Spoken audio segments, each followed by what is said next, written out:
The most important asset you and I have is our hearts. And this shamelessness destroys the hearts. It destroys it. The most precious thing you and I have to preserve is our iman.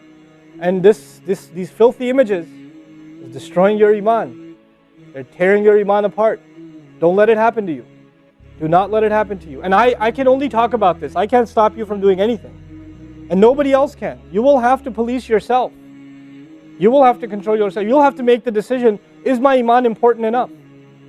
Is my salat important enough? You know? Or should I just carry on and pretend? You know what I told you about jazur, right? When you come across evil, you just don't want to deal with it. You just ignore it. There's a lot of people like that. They hear this stuff and they don't deal with it. They just ignore it. And you're jazur. Then you're not from the musallin. Illa al-musallin. If you don't be from the people of jazur, from the jazureen. Don't be from them. The people who just leave it. They don't even deal with their problem. They run from it. And they cave in every time. And they're reactionary. And that's the beautiful thing about the beginning of this passage. Halua, reactionary. Usually we react to temptation. You react to an image and it leads you to a site, which leads you to something else, which leads you to something else. You're constantly reacting to things. You're supposed to learn to have the right reaction, and the right reaction comes when we become people of salat. وَالَّذِينَ هُمْ لِفُرُوجِهِمْ حَافِظُونَ. They guard their privates. But guarding your privates doesn't mean you don't commit zina. It means everything that leads to the temptation. Everything that leads to it. They watch it, they guard it. They know it's under attack. They know that their shame is under attack. They realize that their weakness is their urges. The bare minimum is we guard ourselves from shamelessness. We wage a war within ourselves against that tendency. And I know some of you have tried to quit before and you go back.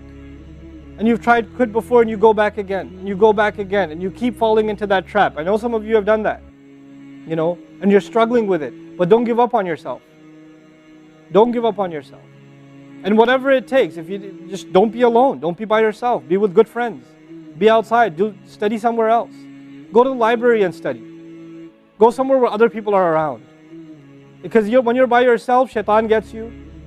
And if the fear of Allah isn't enough for you, at least the fear of other people will work for you. At least something's better than nothing. You know? For those, I've said this in other talks before, for the parents here, if you have a computer in the house, please don't make it a laptop. Have a desktop in the house with a really big monitor. Get the biggest monitor you can find. Honest to God, and make sure your computer is in the kitchen or in the dining room. Don't put it in the living room. Don't put it in the kids' room. Don't put it in your bedroom. Put it in the dining room, facing the public. You want to do homework, do it over there. Though you can't move the monitor this way or that way. It's facing everybody. That's how you should have it. You know? This stuff, we have to take these precautions. Don't give your 11-year-old a smartphone. What were you thinking? That's not very smart. You know? Don't give them a smartphone. Why am I seeing kids in Islamic school, 5th graders, with iPhones? iPhone 5s. I don't have an iPhone 5. Why do you have an iPhone 5? With 4G, you know how dangerous that stuff is? You know? وَالَّذِينَ هُمْ لِفُرُوجِهِمْ حَافِظُونَ إِلَّا عَلَىٰ أَزْوَاجِهِمْ, except upon their spouses. أَوْ مَا مَلَكَتْ أَيْمَانُهُمْ فَإِنَّهُمْ غَيْرُ مَلُومِينَ, or what their right hands possess. Then they're not to be blamed. Allah says we have these urges and we can execute those urges. We can release those urges, but to the halal spouse, to the spouse, our spouses.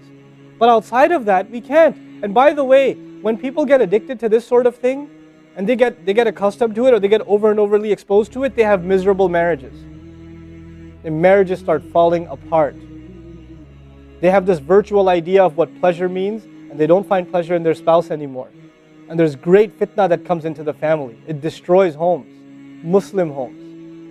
That's what's happening in our world today. Allah talks about the people who make salah, and He says, I'm describing the people who make salah because this is the mawsuf, al-musallin, then alladhina, all the alladhinas, all the asma' mawsula here are the wasf, the sifa of it, which means the people of salah are the people who protect their shame, are the people who fear judgment day, are the people who, they are constant in their prayers. These are the people. فَمَنِ ابْتَغَى وَرَاءَ ذَلِكَ فَأُولَٰئِكَ هُمُ الْعَادُونَ. The people who pursue anything beyond that, then they are the ones engaged in aggression. This is an act of aggression. You know, when adu is mentioned, or adin from adu, from ada ya'du, right? Al-adun. Al-adawa in Arabic means animosity. Allah says, whoever pursues their urges to be fulfilled outside of the halal, outside of the marriage, whoever pursues that, then they are engaged in an act of aggression. The question is, aggression against who? Because when you say enemy, then you have to say enemy of who? If they've become an enemy, who have you become an enemy to? Allah didn't mention a maf'ul bihi, no jar majroor, nothing related to it. You know what that means? They are an enemy to themselves, their family. They become an enemy even to Allah's teaching. You know, these are the kinds of people. And some of you unfortunately have that addiction. And you're watching this stuff online. And you're watching it and saving it on your apps and your mobile devices. And you don't feel bad about it anymore. You've justified it to yourself. And you feel bad about it once in a while, but you go back to it. And as a result, you think, oh, well, at least I'm not hurting anybody. At least I'm not doing it to anybody else. I'm just watching this stuff. It's okay. But you know what's happening to you? Inside, your soul is being just gutted. You have no soul left inside of you. So your prayers are empty and you can't even shed a tear in your salat because your heart is so devoid of the fear of Allah because of the filth you've been watching all this time. It's turned you from a human being into an animal. So you can't even look. A woman passes by and you see a piece of flesh walking by. You don't see a human being walking by that deserves respect. You check everybody out and everything out. You're constantly gawking and staring. You have a hard time putting your eyes down. When you're on the subway, when you're on campus, when you're at work, you're walking down the street, you know, you just can't help it. You see a billboard, you take a second look, you see a third look. You don't miss any opportunity to just to violate your soul with your eyes. You're addicted completely. And then you say, brother, how do I get khushu' and salat? What world are you living in? What world are you living in? Ayyuhal ikhwa, my brothers, specifically my brothers. And I know some sisters have this issue too. It's a sad reality. This is a war. This is a war. This is more dangerous than any military war. This is the war that's destroying our souls. It's making its way into our homes. It's making its way, you know, if I want to protect my children from this stuff as much as possible. But when my child goes to school, and it doesn't matter if it's Islamic school, there's a very high statistical likelihood that someone, a friend, with their iPod, with their mobile device, will say, hey, look at this. It's a very realistic, you know, a thing nowadays. It's not far-fetched. And so I have to prepare my children for the filthy world that they're going to be brought up in. And there's no escape from this stuff anymore. There isn't. Brother, what's the solution? Should I get married? Like the guy who asked the other day, how can I get married right now? You know? No, guys, the solution is not marriage. Because if you're a pervert, then you're going to be a pervert after marriage too. If you have no shame now, you will have no shame after marriage. Honestly.